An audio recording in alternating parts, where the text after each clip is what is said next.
কৰা আচাৰ্য ইলাৰাম দাস বাপিছৰ তাতেই তেখেতে সিদ্ধি লাভ কৰিলে, তাকেই তেখেতে গুৰু আসন প্ৰতিষ্ঠা কৰি হাজাৰ হাজাৰ জীৱক ঈশ্বৰমুখী কৰিলে। তাৰ পৰাই তেওঁ এই পাল নামৰ কঠীয়া সমগ্ৰ অসমৰ চুকে কোণে বিলাই দিলে। তাতেই তেখেতে জীৱনৰ শেষ নিশ্বাস ত্যাগ কৰিলে।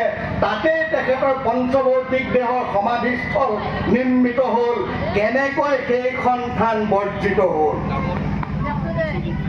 যিসকলে আজি সেইখন থান বৰ্জন কৰিছে, প্ৰকৃতাৰ্থত সেইসকলে আচাৰ্য ইলাৰাম দাস বাপিছৰক প্ৰকৃততে সেৱা কৰিছেনে?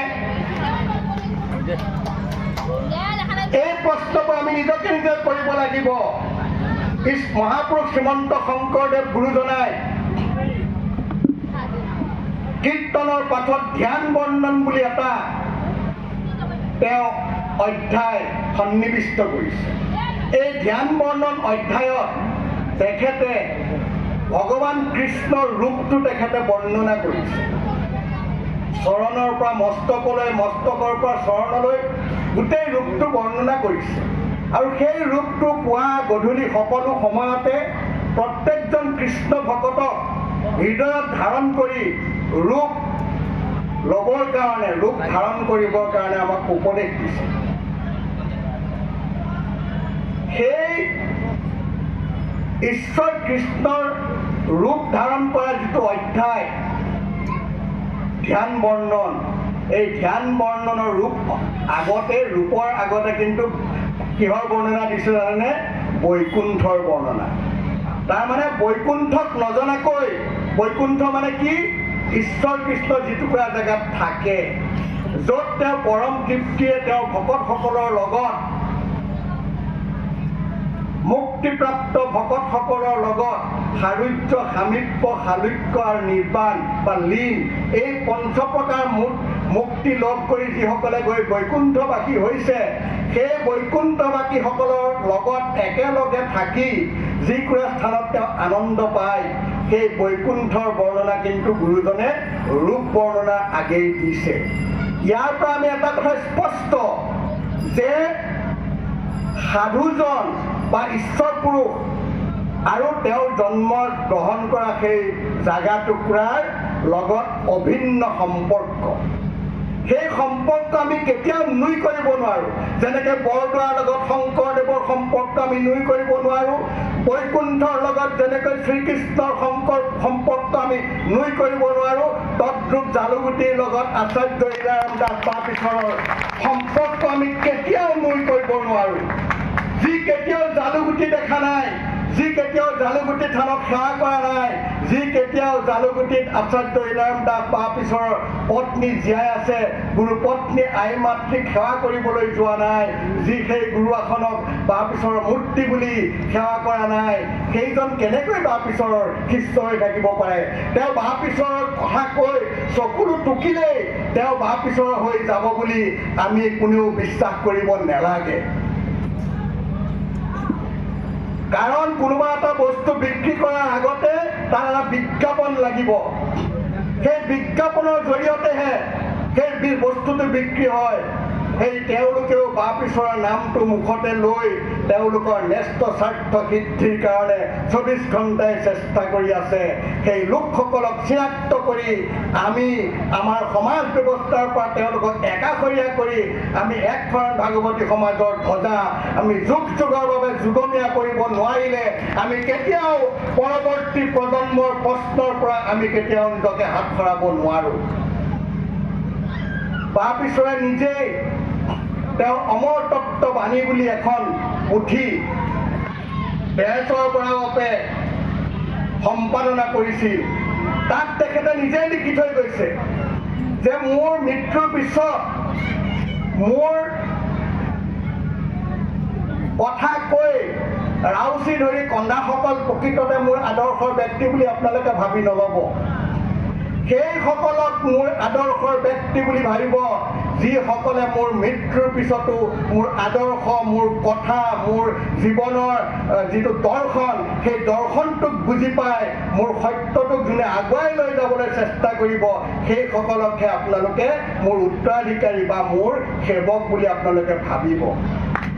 সেই পুথিখনতে আচাৰ্য ইনাৰাম দাস বাপচই লিখি থৈ গৈছে যে মোৰ এই পঞ্চভৌতিক দেহাটো গ'লেও এই পালনাম থানৰ মাজত মই থাকিম। এই জালুগুটিৰ পালনাম থান যুগ যুগৰ বাবে এখন পবিত্ৰ পৰম পবিত্ৰ আৰু শক্তিশালী ৰূপত প্ৰতিষ্ঠা কৰিবৰ কাৰণে মোৰ প্ৰত্যেকজন শিষ্যই যথাসম্ভৱ কষ্ট কৰিব। প্ৰয়োজন হ'লে ওচৰৰ পাজৰৰ ব্যক্তিসকলৰ পৰা উচিত মূল্যত ধন টকা পইচা দি হ'লেও মাটি অধিগ্ৰহণ কৰি ইয়াৰ কলেৱৰ বৃদ্ধি কৰিব। আৰু প্ৰকৃততে যদি মোক গুৰু বুলি আপোনালোকে ভাবিছে, মই দিয়াৰ বস্তু যদি সাধনাত আপোনালোকে বৰ্তি হৈছে, তেতিয়াহ'লে এই পালনাম থানক আপোনালোকে গুৰুত্ব দিবই লাগিব। এয়া কথা আমি কোৱা কথা নহয়, এয়া কথা আচাৰ্য ইনাৰাম দাস বাপচই কৈ যোৱা কথা। তাক সম্পাদনা কৰিছে দেহেশ্বৰ বৰাবাপে, কিন্তু আজি তাৎপৰ্যপূৰ্ণভাৱে সেই দেহেশ্বৰ বৰাবাপে আমাৰ মাজত নাই। তেতিয়াহ'লে সেইজন দেহেশ্বৰ বৰাবাপক সেৱা কৰিলে আমি জানো প্ৰকৃততে বাপচৰ অনুগামী এজনক সেৱা কৰাটো হ'ব? যিজনে নিজে কোৱা কথা বাপচৰ বাণী নিজে সম্পাদনা কৰি তাক যিজনে ৰক্ষা কৰিব নোৱাৰি এই সমাজৰ পৰা কিছু লোকক বাপচৰে সংগঠিত কৰি থোৱা কিছু লোকক গৈ বেলেগে লৈ গৈ পেলাই নিজৰ তেওঁ আসন সুৰক্ষিত কৰিছে, সেইজন ব্যক্তিক সেৱা কৰিলে মই ভাবোঁ বাপচৰৰ আত্মাই কেতিয়াও শান্তি নাপাব। বাপচৰে কৈছিল যে নাম মোৰ সঞ্জীৱনী শক্তি, কলিযুগত একমাত্ৰ নামেই জীৱক তাৰণ কৰিব আৰু এই নামেই মোৰ শক্তি। এই নামৰ দ্বাৰাই মই মোৰ পঞ্চভৌতিক দেহ গ'লেও যুগ যুগৰ বাবে মোৰ অবিনশ্বৰ আত্মাই তৃপ্তি লাভ কৰিব মোৰ যদি অনুগামীসকলে নাম গায়। আৰু এই নামৰ ভিতৰত আটাইতকৈ সৰ্বশ্ৰেষ্ঠ নাম হ'ল পালনাম। আৰু এই পালনামৰ কঠীয়াতলী হ'ল অষ্টপ্ৰহৰ পালনাম, অৰ্থাৎ জালুগুটিত অনুষ্ঠিত অষ্টপ্ৰহৰ পালনাম কঠীয়াতলী। আৰু কঠীয়াতলীৰ পৰা বীজ নি যেনেকৈ এখন শস্যৰ পথাৰ পূৰ্ণাংগ হয়, তেনেকৈ জালুগুটিৰ সেই কঠীয়াতলীৰ পৰা পালনামৰ বীজ নি আজি অসমৰ বিভিন্ন জাগাত পালনাম থান প্ৰতিষ্ঠা হোৱাই নহয়, পালনাম আজি ভকতসকলে গাইছে। কিন্তু ইয়াৰ মূল কঠীয়াতলী কোন? অষ্টপ্ৰহৰ পালনাম প্ৰত্যেক বছৰে হৈ আছে। বাপচৰে কৈছিল যে মই যি অষ্টপ্ৰহৰ পালনাম এই জীৱ জগতৰ মংগল বিশ্বৰ শান্তিৰ কাৰণে মই কঠীয়াতলী হিচাপে এই পালনামৰ বীজ ৰোপণ কৰিছোঁ, ইয়াক কেতিয়াও নষ্ট হ'বলৈ নিদিবা। কাৰণ কঠীয়া শক্তিশালী নহ'লে উন্নত প্ৰজাতিৰ এখন শস্যৰ পথাৰ আমি কেতিয়াও নাপাম। গতিকে মোৰ মৃত্যুৰ পিছতো এই অষ্টপ্ৰহৰ পালনাম পূৰ্ণাংগ ৰূপত কৰি থকাটো মই বিচাৰোঁ। গতিকে মই মোৰ অনুগামী সকলোকে আহ্বান কৰিছোঁ বুলি সেইখন পুথিতে বাপচই লিখি যোৱাৰ পিছত যদি এতিয়া আপুনি বেলেগে অষ্টপ্ৰহৰ পালনাম পাতে, যদি বেলেগে অষ্টপ্ৰহৰ পালনাম পাতি বাপচৰ বাণীক যদি আপুনি প্ৰত্যাহ্বান জনায়, তেতিয়াহ'লে বাপচৰ সত্য আপুনি মানি চলিছেনে? এই কথাবোৰ প্ৰত্যেকজনে ধ্যান ধাৰণত আনি আমি যদি শুদ্ধ পথত আমি আগুৱাই নাযাওঁ, তেতিয়াহ'লে আচাৰ্য ইনাৰাম দাস বাপচৰ আত্মাই আমাৰ কাকো ক্ষমা নকৰে। বৰঞ্চ আমি যেনেকৈ এটা ঔষধ ডক্টৰে দিয়াৰ পিছত তাৰ এক্সপাইৰি ডেট যোৱাৰ পিছত খালে যেনেকৈ সি বিষক্ৰিয়া হ'ব, তেনেকৈ বাপচৰে দিয়া পালনাম গালেও আমাৰ লাভ নহয়, লোকচান হ'ব। তেনেকৈ আমাৰ মালা বস্তু জপিলেও আমাৰ লাভ নহয়, লোকচান হ'ব। কাৰণ যদি যিজনৰ পৰা পাইছে সেইজনৰ আত্মাত যদি আমি শান্তি দিব নোৱাৰোঁ, সেই সাধনাৰ পৰা সেই সাধনা কেতিয়াও ঈশ্বৰে নলয়। গতিকে মই সকলোকে আহ্বান জনাম, আজি এই পবিত্ৰখনত এই কুকুৰমাৰা অঞ্চলৰ প্ৰত্যেকগৰাকী ভক্তই আচাৰ্য ইনাৰাম দাস বাপচৰ হৃদয় আসনত বহি থকা একোজন মৰমৰ ভক্ত। আপোনালোক বিচলিত নহ'ব, আপোনালোক সকলো একত্ৰিত হওক আৰু এই কুকুৰমাৰা অঞ্চলত পুনৰ যেন আৰু ভকত আহে। আজি চাৰিওফালৰ পৰা ভকত আমাৰ মাজলৈ আহিবলৈ ৰৈ আছে, কিন্তু তেওঁলোক সন্দিহান যে তেওঁলোকৰ মাজতে মিল নাই, তেওঁলোকৰ মাজতে ইজনে সিজনৰ মাজত মনোমালিন্য। আমি কিয় তালৈ যাম, কেনেকৈ যাম, এই প্ৰশ্ন আমি সেই উত্তৰ সেইসকলক দিবৰ কাৰণে আমি সকলো একত্ৰিত হৈ এখন ধ্বজাৰ তলত আমি সমবেতভাৱে যিদিনা আমি মহাপুৰুষ শ্ৰীমন্ত শংকৰদেৱৰ শুদ্ধ আদৰ্শত উপনীত হৈ বা পিছৰ জীৱনৰ যি পৰিশ্ৰম সেই পৰিশ্ৰমক সন্মান জনাই যদি সেই জালুকগুটিৰ মহাপালনাম থান আৰু অষ্টপহৰ পালনামক যদি আমি অগ্ৰাধিকাৰ দি যদি আমি সমাজ একত্ৰিত কৰিব নোৱাৰোঁ তেতিয়াহ'লে বা পিছৰক কেতিয়াও শ্ৰদ্ধা জনোৱাটো নহ'ব। সেয়া যেনেকৈ এটা ভাটৌক শিকাই এই ৰাম বোল, সেই ৰাম বোলে কিন্তু ৰামৰ তত্ত্ব নুবুজে। তাক বেয়া কথা শিকালে বেয়া বুলি ক'ব, ভাল কথা শিকালে ভাল বুলি ক'ব। সেই ভাটৌৱে লোৱা ৰাম নামৰ দৰে হ'ব, ভকতে লোৱা ৰাম নামৰ দৰে নহ'ব। সেইকাৰণে মোৰ আপোনালোক সকলো ভাই ককাই বুলি মই ভাবোঁ। শিষ্য পুত্ৰ বীজ পুত্ৰৰ মাজত পাৰ্থক্য নাই। আপোনালোক আচাৰ্য ইনাৰাম দাস বা পিছৰ শিষ্য পুত্ৰ, আৰু মোৰ সৌভাগ্যক্ৰমে মই তেখেতৰ বীজপুত্ৰ হোৱাৰ মোৰ সৌভাগ্য ঘটিছিল। তেনেকুৱা এজন মহান পুৰুষৰ জৰিয়তে মই পৃথিৱীখন দেখিছিলোঁ। সেইকাৰণে মই তেখেতৰ হৈ এইখিনি কথা আপোনালোকক দুজন ব্যক্তি হিচাপে কৈছোঁ।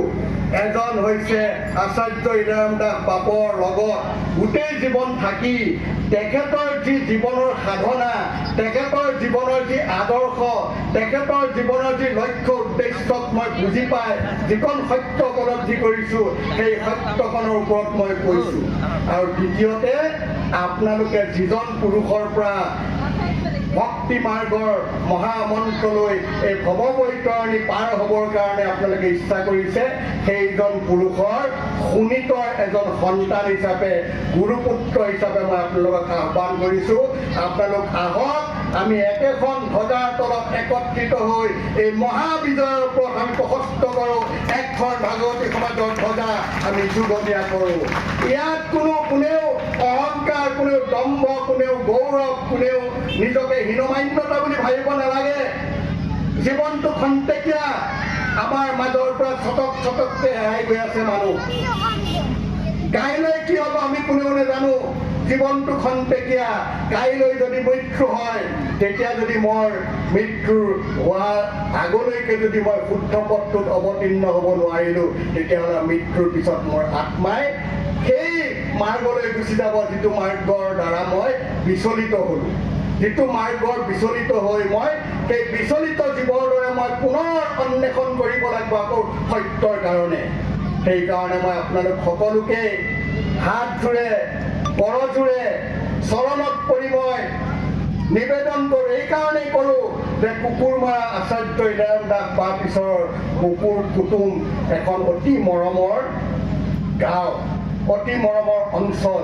ইয়াৰ প্ৰত্যেকজন ব্যক্তি, প্ৰত্যেকজন ভকতৰ বাবে আচাৰ্য ইনাৰাম দাস বা পিছৰ হৃদয়ত এক বিশেষ আসন আছিল। আৰু সেইকাৰণে মই আজি এই মুহূৰ্তত এইখিনি কথা আপোনালোকৰ আগত ক'বৰ কাৰণে মই বাধ্য হৈছোঁ, বা মোৰ যিটো বিবেক, সেই বিবেকে মোক ক'বলৈ মোক কৈ আছে, যাৰ কাৰণে মই এইখিনি কথা ক'লোঁ।